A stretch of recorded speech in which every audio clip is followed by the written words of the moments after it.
that we have in common. ஆகவே தான் இந்த காலைவெளியில் கூட நமக்கு மிகவும் ஒரே மாதிரியாக ஒற்றுமையாக இருந்த ஒரு காரியத்தை குறித்து நான் பேச விரும்புகிறேன். We've had a wonderful week, all of us together. நாம் இந்த வாரங்களிலே நன்றாக ஒன்று சேர்ந்து ஆண்டவரை ஆராதிப்பதற்கு நல்ல நேரம் நமக்கு கிடைத்திருக்கிறது. We've heard testimony of fresh anointings of the Holy Spirit.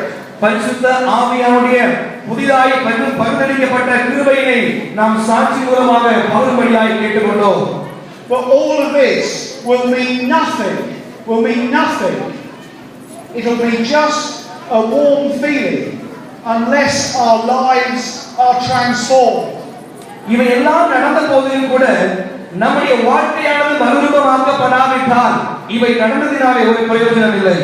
Are transformed and bear fruit. நாம் மறுரூபமாக்கப்பட்டு கனி கொடுக்கிற ஜனங்களாக இருக்க வேண்டும். Now, you might eat fruit like oranges, papaya, pineapple. நாம் வழக்கமாக ஆரஞ்சு பழம், பப்பாளி பழம் இது போல பழங்களை நாம் சாப்பிடுவதுண்டு. And we're meant to bear fruit too. Apostle Paul says that we should have the fruit of the Spirit. அதுபோல தான் அப்போஸ்தலனாகிய பவுல் சொல்கிறார், நாம் ஆவியின் கனிகளை உடைய ஜனங்களாக இருக்க வேண்டும் என்று சொல்லி. That's love, joy, peace, அன்பு, சந்தோஷம், சமாதானம், patience, kindness, goodness, நீடிய பொறுமை, தயவு, சாந்தம் போன்றதான ஆவியின் கனிகளை உடையவர்களாக நாம் இருக்க வேண்டும். faithfulness, gentleness and self-control. உண்மையும் உத்தமமும் நம்மை காத்துக் கொள்கிற தன்மைகளாக இந்த ஆவியின் கனிகள் நமக்குள்ளாக இருக்க வேண்டும். But there's one thing I want to talk about this morning. ஆனால் இதிலே இந்த காலை வேளையில் ஒரு காரியத்தை குறித்து நான் பேச விரும்புகிறேன். That affects us all. And we cannot bear fruit unless we deal with it. இந்த காரியத்தோடு கூட நமக்கு தொடர்பு இல்லையானால் நம்மால் கனி கொடுக்க இயலாது.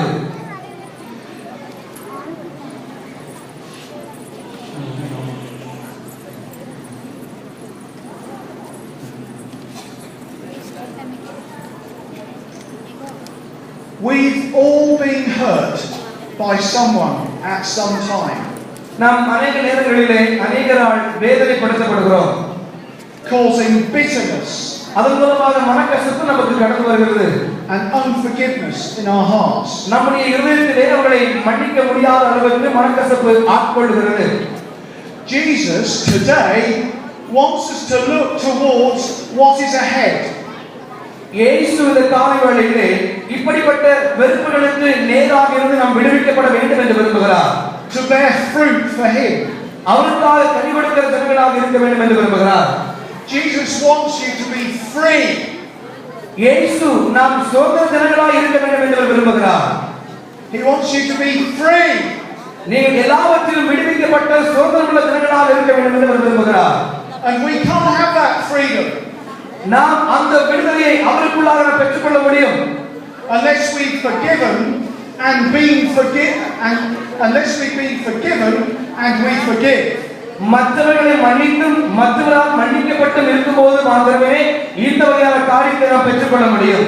We cannot be free to bear fruit or to be fruitful for him unless we forgive.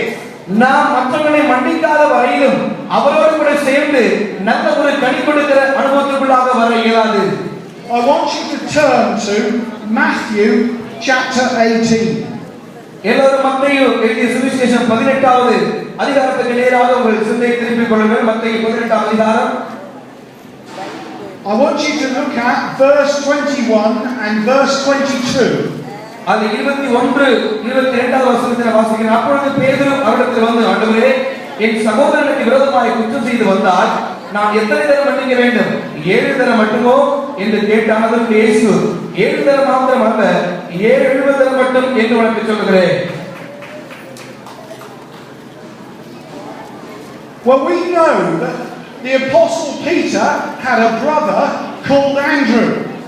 அப்போஸ்தலனாகிய இந்த பேதுருவுக்கு அந்திரேயா என்று ஒரு சகோதரன் இருந்தான். He may have been thinking of him when he said these words to Jesus. இந்த வார்த்தையை அவன் இயேசுவிடத்தில் கேட்கிற பொழுது ஒருவேளை அவன் தன் சகோதரனை மனதில் வைத்துக் கொண்டு கேட்டிருக்கலாம். But he may have been thinking of his fellow disciples who followed Jesus. அது மாத்திரமல்ல, அவன் இயேசுவோடு கூட அவரை பின்பற்றின சீஷர்களும் இந்த காரியத்தை கேட்டுக்கொண்டதால் அதை குறித்து அவர் சிந்தித்திருக்கலாம். Or he may have been thinking about a fellow Jew. ஒருவேளை தன்னோடு கூட இருக்கிற யூத சகோதரன் குறித்து அவன் இந்த காரியத்தை சிந்தித்திருக்கலாம். The people that may have hurt you, ஒருவேளை ஜனங்கள் உங்களை வேதனைப்படுத்தியிருக்கலாம், or have wronged you in the past, ஒருவேளை கடந்த நாட்களிலே அவர்கள் உங்களை துக்கப்படுத்தியிருக்கலாம், and have struggled to forgive, அதை நம்மால் ஒருவேளை மன்னிக்க முடியாத நிலையில் நாம் இருக்கலாம். They might be a brother or a sister, அது ஒருவேளை ஒரு சகோதரனாக இருக்கலாம் அல்லது ஒரு சகோதரியாக கூட இருக்கலாம், a father or mother, ஒருவேளை நம்முடைய தகப்பனாகவோ அல்லது தாயாகவோ கூட இருக்கலாம், someone you work with or live next door to, நீங்கள் அதிகமாக நேசிக்கிற ஜனங்களாக அல்லது உங்களுக்கு அருகாமல் இருக்கிற ஜனங்களாக கூட அவர்கள் இருக்கலாம். And Peter asked Jesus how many times he should forgive. பேதுரு இயேசுவிடத்தில் கேட்கிறான், எத்தனை முறை நான் மன்னிக்க வேண்டும்? He says, is 7 times enough? 7 தடவை மன்னித்தால் போதுமானதா இருக்குமா என்று கேட்கிறான். Now, yesterday we heard from Pastor Mervyn that actually the number 7 is very important in the Bible. நேற்றைய தினத்திலே பாஸ்டர் மர்வின் அவர்கள் மூலமாக வேதத்திலே 7 என்று சொல்லப்படுகிற இலக்கமானது மிக முக்கியமானது என்று சொல்லி நாம் கேட்டோம். It's a sign of perfection or completeness. அந்த 7 என்று சொல்வது ஒரு பரிபூர்ண அல்லது முற்று பெற்ற முழுமையும் நிறைந்த ஒரு தன்மையை குறிக்கிறதா இருக்கிறது. But here Peter uses it to say, is there a limit on forgiveness? Surely I don't have to forgive my brother more than 7 times. அதுதான் இங்கே பேதுரு இதே போல ஒரு நிலைமையில கேட்கிறான், ஆண்டவரே, என் சகோதரன் எனக்கு எதிராக ஏதாவது செய்யும் பொழுது அவனை நான் 7 முறை மன்னித்தால் போதுமானதா என்று கேட்கிறான். But Jesus says no. இயேசு சொன்னார், இல்லை, you must forgive your brother 70 times 7. அப்பொழுது இயேசு சொன்னார், 7 முறை அல்ல, 70 முறை சகோதரனை மன்னிக்க வேண்டும். In other words, Jesus was saying there's no limit to forgiveness. இன்னொரு வார்த்தையிலே சொல்ல வேண்டுமானால் இயேசு இப்படி சொல்லியிருப்பார், மன்னிக்கிறதிலே எண்ணிக்கையோ அளவுகளோ இல்லை என்று கூட அவர் சொல்லி இருந்திருக்கலாம். You must go on forgiving. நீங்கள் மன்னிப்பதிலே அளவில்லாமல் மன்னித்துக் கொண்டே இருக்க வேண்டும். Jesus then shows what he means.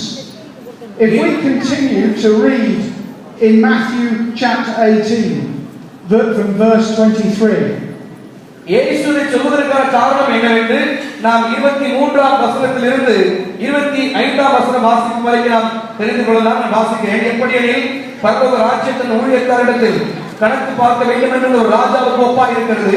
அவன் கணக்கு பார்க்க தொடங்கின போது 10,000 தாலந்து கடன்பட்டவன் ஒருவனை அவனுக்கு முன்பாக கொண்டு வந்தார்கள். கடனை தீர்க்கவனுக்கு நிர்வாகம் இல்லாதபடியால் அவனுடைய ஆண்டவன் அவனையும் அவன் பெண்ஜாதி பிள்ளைகளையும் அவனுக்கு உண்டான எல்லாவற்றையும் விற்று கடனை தீர்க்கும்படி கட்டளையிட்டான். அப்பொழுது ஊழியக்காரன் காலை விழுந்து வணங்கி, ஆண்டவரே, என்னிடத்தில் பொறுமையாயிரும், எல்லாவற்றையும் உமக்கு கொடுத்து தீர்க்கிறேன் என்றான். அந்த ஊழியக்காரனுடைய ஆண்டவன் மனதிறங்கி அவனை விடுதலை பண்ணி கடனையும் அவனுக்கு மன்னித்து விட்டான். அப்படி இருந்தும்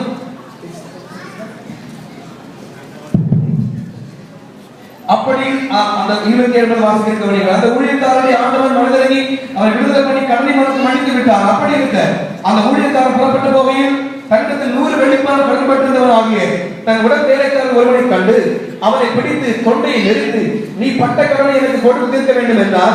அப்பொழுது அவனுடைய உடன் வேலைக்காரன் அவன் காலிலே விழுந்து, என்னிடத்தில் பொறுமையாயிரும், எல்லாவற்றையும் உமக்கு கொடுத்து தீர்க்கிறேன் என்று அவனை வேண்டிக் கொண்டான். அவனோ சம்மதியாமல் போய் அவன் பட்ட கடனை கொடுத்து தீர்க்கும் அளவும் அவரை காவலில் போடுவித்தான். நடந்ததை அவனுடைய உடன் வேலைக்காரர் கண்டு மிகவும் துக்கப்பட்டு ஆண்டவனிடத்தில் வந்து நடந்ததையெல்லாம் அறிவித்தார்கள். அப்பொழுது அவனுடைய ஆண்டவன் அவனை அழைப்பித்து, பொல்லாத ஊழியக்காரனே, நீ என்னை வேண்டிக் கொண்டபடியினால் அந்த கடன் முழுவதையும் உனக்கு மன்னித்து விட்டேன். நான் உனக்கு இறங்கியது போல நீ உன் உடன் வேலைக்காரனுக்கு இறங்க வேண்டாமோ என்று சொல்லி அவனுடைய ஆண்டவர் கோபமடைந்து அவன் பட்ட கடமையெல்லாம் தனக்கு கொடுத்து தீர்க்கமடவும் உபாதிக்கு இடத்தில் அவனை ஒப்புக் கொடுத்தார். நீங்களும் அவனவன் தங்கள் சகோதரன் செய்த தப்பிதங்களை மனப்பூர்வமாக மன்னியாமற் போனார், என் பரமபிதாவும் உங்களுக்கு இப்படியே செய்வார் என்றார்.